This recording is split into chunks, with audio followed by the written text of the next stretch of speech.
Hey friends, it's Metals there, and wow, we're gonna do another How to Pug commentary thing, because why not? I don't have anything better to do, and I'm running from doing the things that I should be doing that are better to do by playing WoW, which is what WoW is for. This is a 12 Halls of Atonement. I run this on a Demon Hunter alt. I just did this a second ago. So first pull, we're gonna do the big pull of Lust. So it's those two casters, plus the Pat there, and then also the guys that start at the beginning.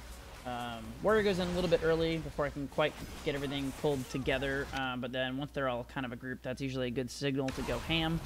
And you start dropping damage and blow bloodlust because it's Fort Week. And the main thing you're looking out for here is when the bow lady casts Loyal Beasts. The second thing you're looking out for is Deadly Thrust, which I think I might have eaten a second ago, but I'll show that a little bit more later. So yeah, Loyal Beast's going to go off, and if you're not already in meta, which I am, so since I am, it's not really that big of a deal. If you're not already in meta, you're going to want to GTFO as fast as you can. You can see, even in meta, they're chucking me so hard, and I'm like, alright, fine, I'll get out, because meta's about to drop. So yeah, Loyal Beast, it's nothing to mess with. And that just makes the dogs get really, really big and fat, and they have that bleed on you, which does a lot of damage over time. So you want to try and avoid staying near the dogs so that they can't hit you with that bleed. I always ask if there's a Venthyr. I believe there is one in this group, but they don't respond, so I think they take this Stoneborn and I don't notice. So if there's a Venthyr, or if I had known that, I would have definitely double pulled and gotten this pack of the 3 with these 2. I probably should have done that anyway, but this alt's a little bit squishy, and like the dogs are kind of scary, and I wasn't sure how bad it would be, but I had meta, so in hindsight I probably should have done it anyway. But I don't. I baby pull these, so just keep that in mind. You can do those 3 guys with these 2 casters. So the Dark Blades do that Deadly Thrust, and I think I'm kind of like asleep and forget it's a mechanic, so I might even eat a couple more here. No, I do avoid that one. Good job. So it's the channel. So you can see it just goes right in front of where they're facing as they channel. So you just step to the left or the right, let them finish it, and then you can step back. And it's also good to note where the rest of your group is, especially your melee. And ideally, you want to not face that on them. And you can see I didn't quite get out of the way in time. It does quite a bit of a chunk of damage, especially if you don't have mitigation up. So you want to try and avoid those. So we're going to kill these guys. This little dude just toodles around. He's not part of this group. He just runs around by himself because, I don't know, it's weird. So you can either get him or not get him. It makes absolutely no difference whether he shows up in the percents. Doesn't change anything one way or the other. But then this is the group I would have pulled as a twosome. And actually, considering that, probably wouldn't have been bad to do them with the next 2 casters, but that does proc Prideful, which can get a bit fucky, which is why I normally combine them with the previous 2, rather than the 2 casters that we're going to get in a second. So no Loyal Beasts yet, but I'm running out of active mitigation, and it's casting, so it looks like that is actually going to get off before she dies. And so it's time to go. So you just, whoops, turn around, Blizzard camera. Just turn around the other way and click your leap. Super easy, because you're a Demon Hunter.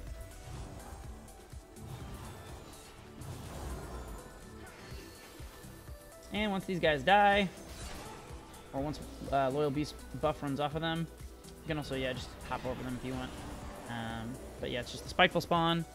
And now we can go and get these casters. I pulled them with a Silence just to make sure nobody accidentally pulls the next 2. And normally we wouldn't have very many cooldowns right now anyway, because I would have just double pulled the last pack. So again, kind of like, you know, small PP pulls here. But I have a more normal pace for the rest of this dungeon. I just kind of wasn't certain. It's been a while since I did a Halls of Atonement on this character, so I was kind of like, I don't know. So yeah, these guys will proc Pride, and then kind of, I would say probably the worst thing about this particular pattern is that this Pride, you're only using it on 2 guys. The good thing, though, is that if you're fast enough, you actually get a pretty good amount of time from the Pride on the next pull, even though there's a considerable amount of walking, and you'll see that here in a second. So it's not, I'm sure I could optimize this first Pride more, but it's hard to do without fucking up subsequent Prides, and I'd way rather have the other Prides where they're at, rather than fix where this one is.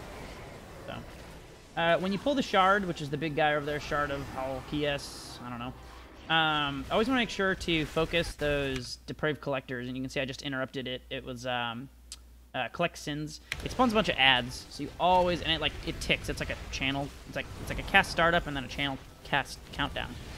And so it starts ticking down and spawning ads. You always want to interrupt that if you can help it.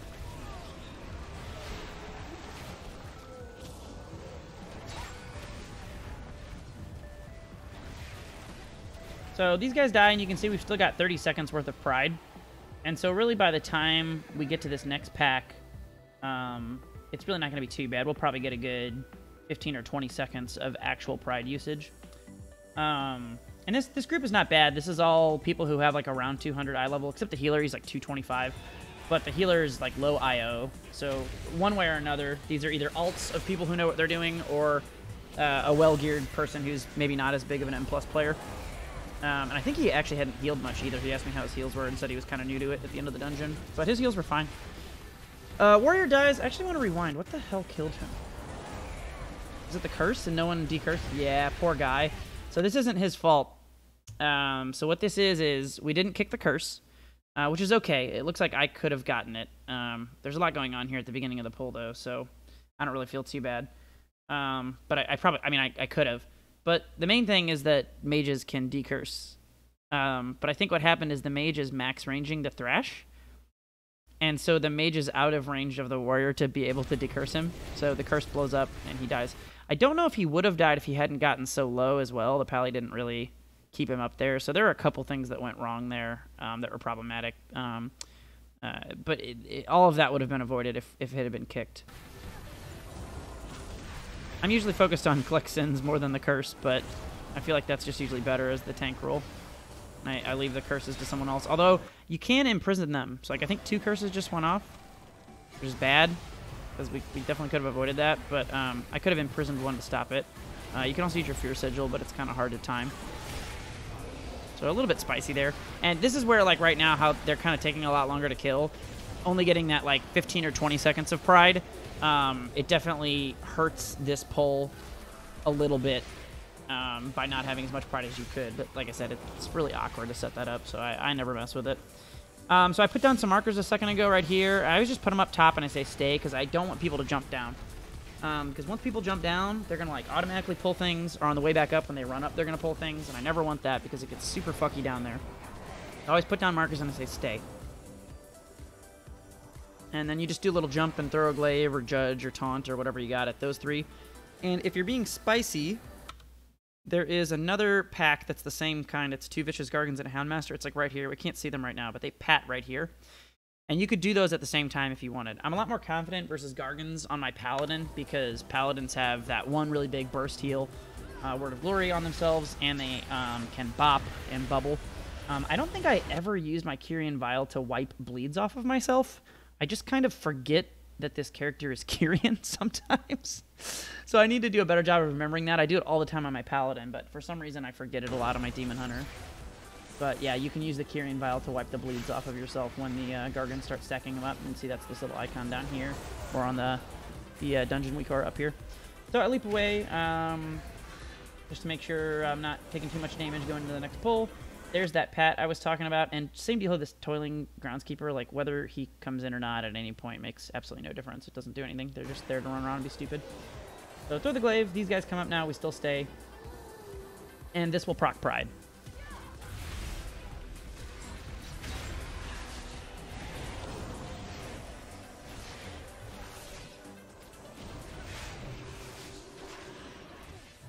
Same deal here, you're just kind of looking out for Loyal Beasts, and you'll see I just used Leap, Infernal Strike. It's really good for threat, AoE threat. Demon Hunter has the best AoE threat in the entire game, in my opinion. They pretty much always have. So Leap does a lot of burst damage, and then if you're running the Sigil talent, it drops a Sigil afterwards, which does damage over time, which is great. But it's just good to be conscious of versus a pack like this, where they're about to do Loyal Beasts. You don't want to leap twice, right? You want to save 1 leap so you can get the fuck out of dodge when Loyal Beasts actually comes out. So just keep that in mind.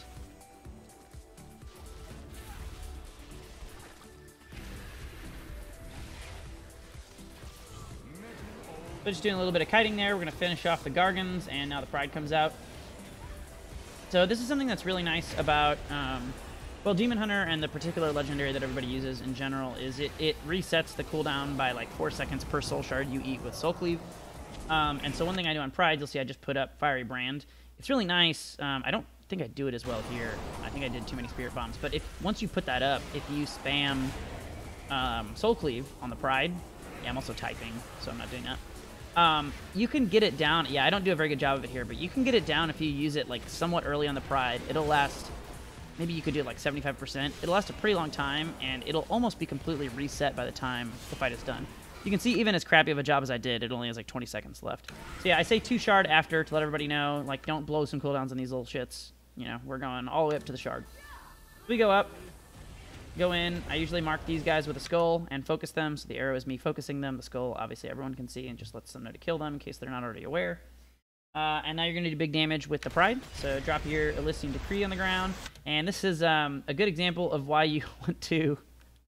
This is why you want to, if you have the Fury, the resource to do it. I should have fell dev'd earlier. Because since I took so long setting up, I think I put my Sigil down, which wastes a global to silence them. I think I leapt or did something. Basically, like, it's only like 2 or 3 globals, but there's so many mobs, right? They're just going to truck you. So it would have been better if the first thing that I did was just breathe fire on them and turn meta, because then I wouldn't have had to waste my real meta. But, you know, no big deal. So once I'm in meta, I'm good. I'm going to put down my Elysian Decree. That's going to give me a shit ton of soul shards and damage, and we're pumping. We're pumping. So I get a Collect Sins there. I just kicked that, I think. Or no, I imprisoned it, excuse me. So I saw Collect Sins was going off on my focus. Targeted the mob and just imprisoned it, which is enough to stop that. And now I can get another thing with my interrupt when it comes up in a couple seconds. Again, I could probably be looking out for curses here, but I just like to say that's DPS's job because I pretty much completely invalidate the Collect Sins guy on my own, which I'm doing a bad job of right now. Gets about halfway off. What the hell did I interrupt? Oh, see, now I'm not taking my own advice. I interrupted what? A curse. So this is why, actually. I'm really glad that happened. So you can see I kicked the curse because we had trouble with that before. But it's just better to let the curse go off and let your mage or your druid do the decurse. Because if Collect Sins goes off, all these ads come out and they start chasing everybody. They're already getting chased by the Spiteful Shades. Really, really annoying. So in my opinion, as the tank, just take care of the Collector with your interrupt. Unless you're, you know, Paladin, you just spam them. But that's a different story. I took a while to notice this Groundskeeper had wandered over, but luckily he doesn't do any damage, so he was aggroing someone's butt, but he doesn't really matter. This is one of the spicier pulls in this particular pull pattern. Our damage could have been a lot higher than it was, but like I said, everybody here is like 200 eye level tops other than the healer. Maybe like 205 or something, I think, at most. So for this pull, you can grab these guys and then get... I almost always get the Stoneborn since I know we have a Venthyr now, but you see these 3 that are padding away. You can absolutely get them and merge them in with this if you want. It's just that because of the way they pat, they're going to be, you'll see, really close to the 2 casters. And while we are going to kill those 2 casters, we do not want to kill them yet because Pride is silly. So we have to wait, which kind of sucks because we could be cleaving them down. But, you know, what are you going to do? That's just paths. I mean, it's just how WoW is. It's goofy. So hop in there, start doing some damage. And we're waiting on Pride after this. And then, even though you don't get Pride on the boss in this pattern, I actually like it here better this way. And the reason is... he did Loyal Beast again, so I'm just always keeping an eye out for Loyal Beast. As soon as you see it, just get the fuck out of Dodge. The reason I like it better this way is because if it's Fort Week, which it is in this example, if it's Fort Week, you get to use Pride on the really hard, big pack right before the boss, which is great because it's Fort Week and you want to blow them up. And then by the time it's done, you still get a little bit of Pride for the boss. And conversely, if it's Tyrannical Week, well, it's Tyrannical Week. So getting Fort on that same pack, you're gonna just destroy them. You're not even gonna really lose that much time because it's not Fort Week. So either way, you get some Pride on the boss, and in my opinion, the pack is way harder than the boss is anyway. So I think that's pretty good. You'll notice we actually almost have Lust back up, so because this group is a little bit under-geared, we're, you know, I mean, we're making good time, but not great time, so we will actually have Lust for this boss, but we don't want to use it. So I always pull in, again, assuming there's a Venthyr, this Loyal Stoneborn, so he helps with this pack, because there's another Stoneborn across the way, and that's the one that I get for the boss. So drop that Elysian Decree, breathe some fire, deal a billion damage, same ol', avoid the Deadly Thrust.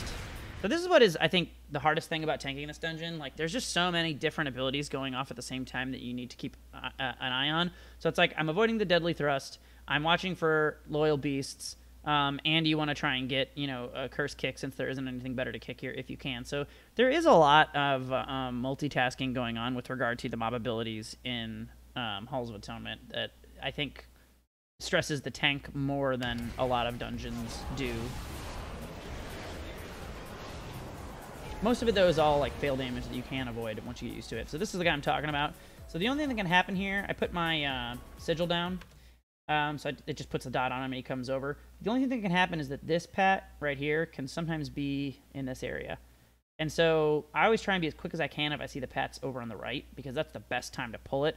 A lot of times if the pat's like here and they're just chilling, like they just sit here for a little bit before they turn around, a lot of times if that's the case, I won't even wait. I'll just pull the boss and say screw it and not get this dude. But assuming the pat is cooperative based on its timing and where it goes, pretty much always grab that. And yeah, you got to tank this mob with the boss for a little bit, but it's whatever. So I really fuck up here, so I want to talk about the strat. I'll say what the strat should be before I show you. So it should be that you get 2 Crumbling Slams on yourself as the tank, and then you move. You can technically wait for 3, but it's just a higher margin of error that way, and I would rather just move on 2 just to guarantee that it's as clean as possible. I don't do that. I'm normally very good at this. This is one of the things, like, this is one of the dungeons I first worked on when I was really starting to, like, mess with M+, and I mean, lots of people, I'm sure, developed this same strat. It's not like anything super complicated, but I did, like, you know, just sort of organically figure that out, that's when I should be moving, and I workshopped it with another buddy I play with. So I'm normally really good at this, and I don't know if I'm just picking my butt, not paying attention, I don't know. But he'll do Crushing Slam on you, Heave Debris on range, and the other thing is that the range can make this better, which they're not helping with at all. The range can make this better by putting all their bullshit back here, okay? Like, so this is where range should be, somewhere back here. Because if it's out there, that just means I've got to go that much farther. Now, it doesn't matter because I fuck up so bad that that's not an issue. Like, the issue's on me. But that's just still something as range to know. You should be back this way so that when you get targeted with the Heave Debris, that poop on the ground is over here somewhere instead of in the way where you need to go. So he's going to do another Crushing Slam on me. And so then, once there's 2, you wait for the next Heave, and then you go. So there's the Heave. So Crush, Heave, right? So now I should be going. And because these guys are bastards and they put the things in my way, I would have only had to go to about where the edge is now. That's all the farther I would have had to go. That would have been more than enough room, right? But because they're bastards and they put theirs out there, I'm going to have to go really far. I don't. I fail at everything. And I move way too late. So I should have started going like as soon as that heave went off, but I just kind of sat there for a few seconds. And so now because of that, he's going to stop and he's going to he's going to do Refracted Sunlight. And this is like the worst case scenario. This boss is so easy, but if the tank fucks up, it's just like, oh my god, you have to deal with all this. The Pally's just like, fuck this shit. He just bubbles. It's awful. And now when I go to move later, it's going to be awkward. I don't want to move now because you want to be dealing damage. So even though this is kind of fucked up, nobody needs to move and there's plenty of places to stand. So I'm like, fuck it. I'll just chill. I'll just chill for now. I don't want to like make anybody get caught out, and I'll just stay at the same pattern. And so now I'm going to start moving him out because he put a new one down that kind of boxed everybody in. There's the crumbling. And so what if this wasn't dog shit and everything hadn't gone wrongly, we would have had a very clean spot in the middle. So that's a great example of how not to do that fight. I fuck up a lot there. I think I forget to do a dodge on the thrust here. I do. So yeah, he hits me with the thrust, and then I'm like, oh right, that's a mechanic I have to pay attention to. So then I'm awake now for the next one. And just keep an eye on it. He'll put it out in a second. And we just move. So no big damage.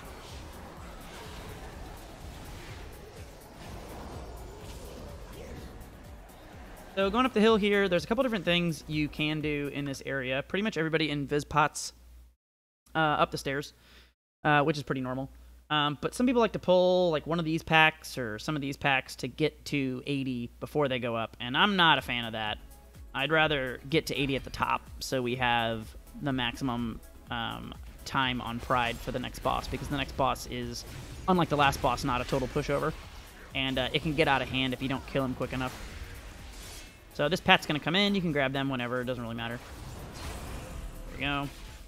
Go ahead and blow a Listening Decree there. I'm going to use my Feldev. I really hate that Fell Devastation costs 50 Fury. It's like the worst thing about it. I feel like it... I honestly feel like it just shouldn't have a Fury cost. Like, it doesn't seem like... It doesn't interact with the way you spend resources in a way that feels good or intuitive. It just feels like a weird inhibiting factor that makes it harder to use your soul shards effectively, because by the time you spend the Fury for Feldev, you lose all your Fury because it costs 50, so you, well, half of it, but I mean, you're not gonna have full. You're down to like basically 0, and then you're like, oh, I'm sitting here with all these shards that I like can't even use because I don't have enough Fury to use them. So a lot of times it happens that way, and I'm not a big fan of it. There's just lots of little things about how they changed Demon Hunter that are a little goofy. Still really fun overall, but yeah. So then we'll go ahead and invis here, because it's the way I like to do it. Since we're all going to invis anyway, I just stick around and kill the shades with everybody. And go ahead and use your invis pot. You can double jump wings when you're invisible. I don't know why I don't do it here. I just run really slow, like a silly man. I'm not really sure why. Probably zoning out, drinking some whiskey. I'll do that right now.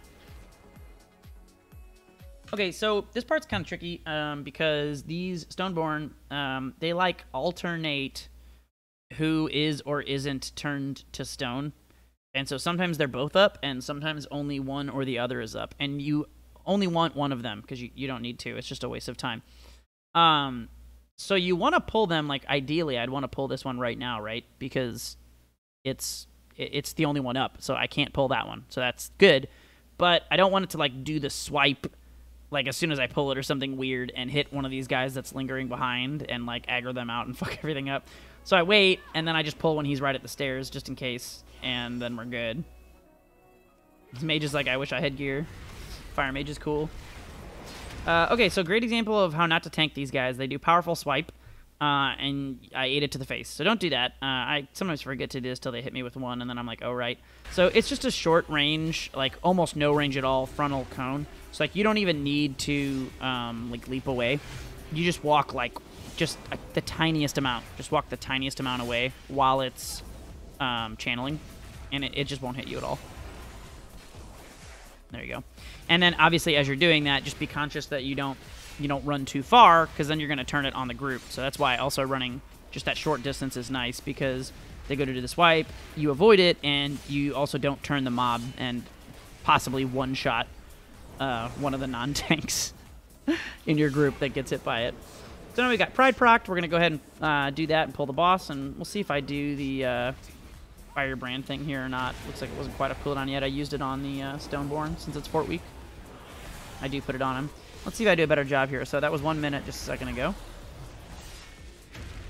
It's basically just shear, fracture, shear, fracture, shear, fracture. Not shear, sorry. Fracture, soul cleave, fracture, soul cleave. Shear's what gets replaced by fracture. So fracture, soul cleave, fracture, soul cleave. And so that's pretty good, right? I didn't even use it right away, and there's only like 15 seconds left on the cooldown. And so that means it'll be up in, 10 seconds. We're not fighting the boss. So Bloodlust plus Pride is great. You get to blow this dude up. And I usually save my Elysian Decree and Feldev for the ads when they come out. They don't take very long to come out, and that way you just blow them up.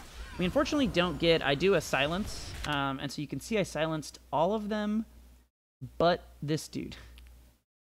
And that's going to bite us in the ass. I should have interrupted him sooner, and it would have fixed this problem. But I don't. I'm, like, focused on damage. And so he takes a second to die and is farther out, and then quickly gets killed because someone focuses him. And so we're not going to be able to get him when I get the Curse of Stone on me. So I get every other one, but there's no way I can get them all. It's just too far apart. So those are all dead, and then we just got to deal with that, which is, not a big deal, but just something that there's really no reason for you not to do it more cleanly.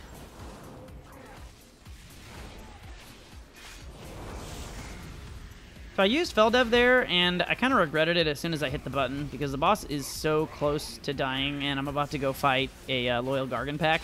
It's not the end of the world, but I think in hindsight that was pretty stupid. Like, it's not like that damage really mattered. And I would have had it for this Gargan pack, which would have been a way better use of the damage and the defensive use of that.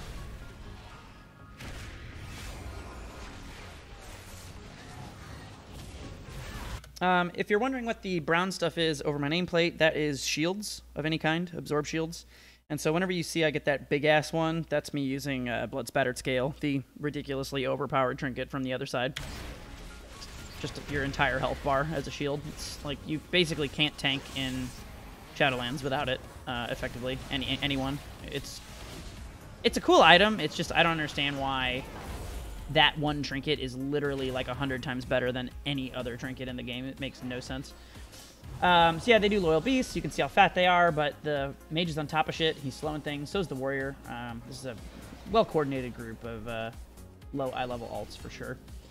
And so we, you know, just kite those guys. I see they're no longer fat. I'm going to go back in the room, and I put down my markers. I don't really need to say anything at this point because I've already said stay here when I put the markers down. People tend to understand that.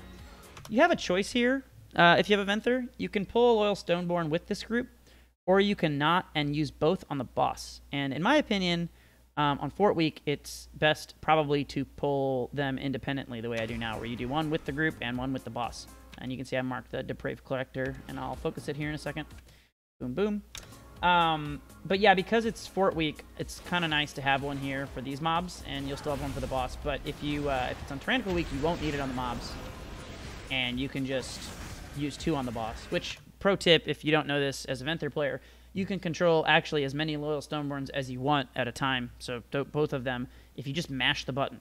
It's really unintuitive, it makes no sense, it's like a bug, but you literally just mash the Activate Stoneborn button that you get, and it will get both of them if there are two in range before the cooldown runs out. Pretty crazy.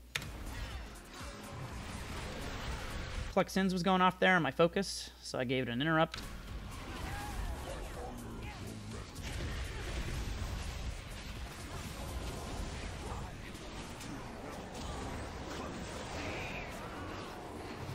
And I avoid the Deadly Thrust there. You can see this pull gets kind of fucky because there's so many ground effects that you have to deal with.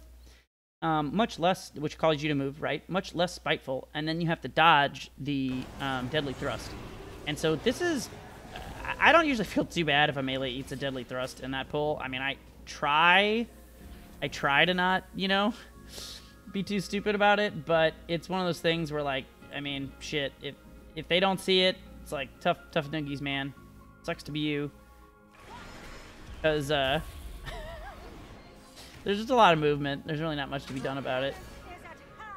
So I pull the other Stoneborn because he already used his Activate ability on that one. It's going to fly away, and it'll still be on cooldown. So again, I'll just tank this one for a little bit with the boss. It's really not a big deal. They don't do very much damage. Oh, looks like we have more than one Venthyr because he already got it. Or maybe it just came up that fast. I'm not sure. I used to have a thing that showed what Covenant people were on my DPS meter, and I think it just quit working and hasn't been updated, and that makes me a little bit sad.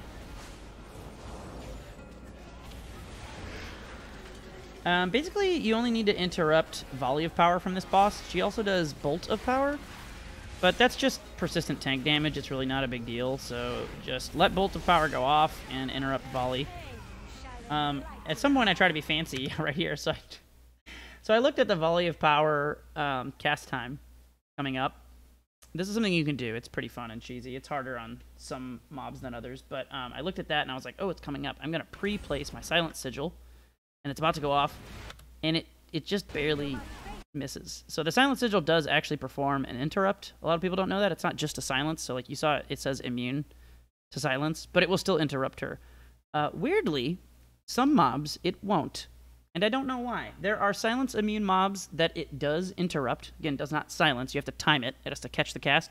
And then there are silence immune mobs that aren't interrupt immune, but are interrupt immune to Sigil of Silence. Very fucking weird ability. I don't understand how it's coded. But there are little cool cheese things you can do like that to catch casts that, even though the mob isn't silenceable, if you like really need that interrupt desperately and you pre-time it, you absolutely can catch it and interrupt it that way. So I failed there, but it's a cool little trick, and also it's just kind of fun.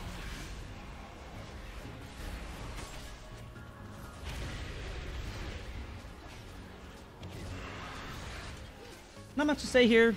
This boss is pretty boring, even on Tyrannical. This is probably one of the more boring bosses in the game. In Shadowlands, just kind of avoid the stuff on the ground, kick the thing, run from the ghost. Rinse, repeat. So boss dies. We're gonna move in now to the next room. This room's kind of interesting because there's all these dudes, and there's the guy at the end, big soul-eating man, and all of his souls in his soul pews of his soul church. And he only gets health from them once. So, like, once he eats their souls, they turn into, like, the other weird monsters, and he can no longer get health from them. So the goal is to prioritize killing these tormented souls, and not the ones that he has already turned, because the more of these that you kill before he has a chance to turn them, the less health he will absorb.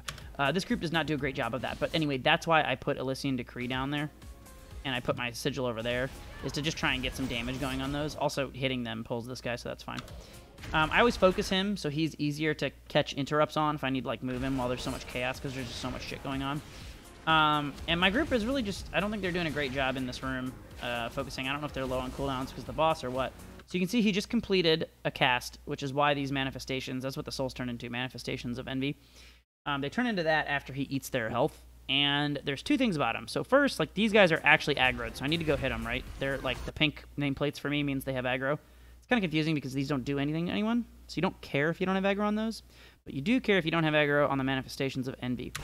So you go to hit them, but then what they do is they'll focus. So you do want to get aggro on them, right? Like, you can see right now they're on me. But then later, it does this mark of envy, and now it's just going to fuck off, and it's going to chase whoever it put that on, basically. So yeah, you can see him just going. So it's important to note, I can't really see him, but it's important to note, so he's coming back. But, like, if your nameplates show that you have aggro, and then you're like, why are they on that person if I have aggro? That's why. They have, like, a little temporary mini fixate that they do. So, like, what our group should be doing right now is killing these. He's about to do his thing. And, like, had we killed some of these that are low, he wouldn't have healed nearly as much. So that's just a way. This area is super awkward, but that's, like, a way you can make it less awful.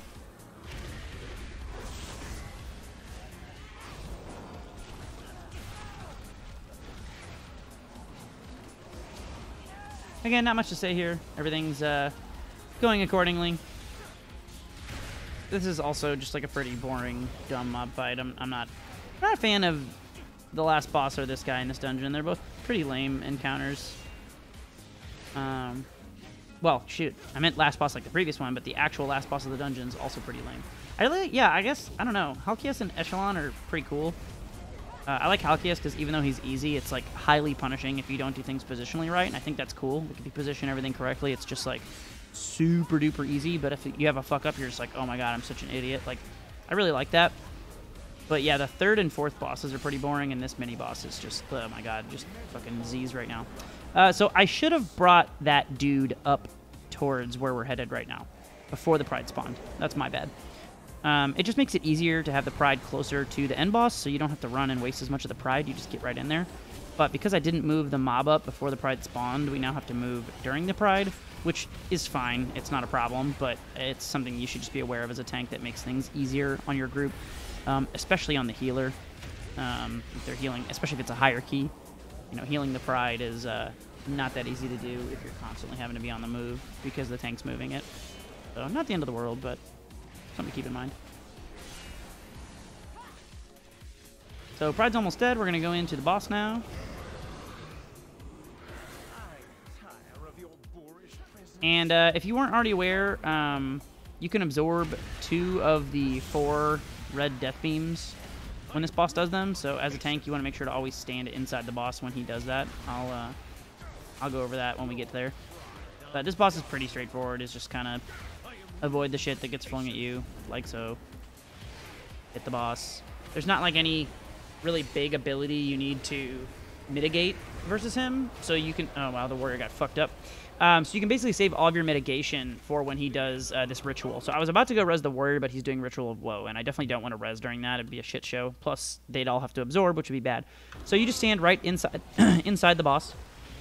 And the way you can tell you're doing it right is there's only, 2 more lines coming out. So that's how I know I've got the 2 lines on me, basically. So I'm absorbing. And then that makes everybody's life easier because I'm just a better candidate. I'm going to leap over and do my engineering res on the warrior. Got him. And the warrior takes a really long time to accept this, which kind of sucks. I was worried we might not get the +2 because of it, but luckily since it's Fort Week, it's really no big deal.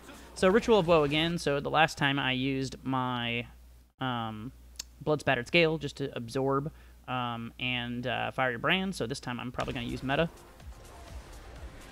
Or not. I'll just eat it and not care. Yeah. I guess that isn't tyrannical. If it was tyrannical, I probably would have wanted to meta here. Oh, I had filled up coming up. I guess I just figured screw it. But yeah, if this was tyrannical, you probably would want to use it defensive when you did the absorb. Yeah, warrior gets the res. And this is pretty much just waiting for the end to come at this point. And it looks like we get this +2 by... We'll probably end up being right around a minute by the time this fight's over. I agree. Yeah, just go ahead and use meta so the healer can maybe damage more. And I will say the healer could be doing way more damage. The warrior's doing no damage because he died. Healer could be doing way more damage in this fight. There's a lot of healing during the Ritual of Woe phase, but there's really not much healing otherwise. And yeah, only 928 overall. So the healer asked, how his heals were. Actually, his heals were really good, but this is an instance of where you could try and work on... doing more damage as you heal would have helped with the timer. But yeah, we still +2'd it. So not bad. Little +2 on the 12 on the eye level 202, I think, right now. Demon Hunter? 202, 205, something like that. But yeah, this has been another How To Pug. Hope you guys enjoyed it and had some good tips and learned from my mistakes and learned from my successes as well. I will catch you next time.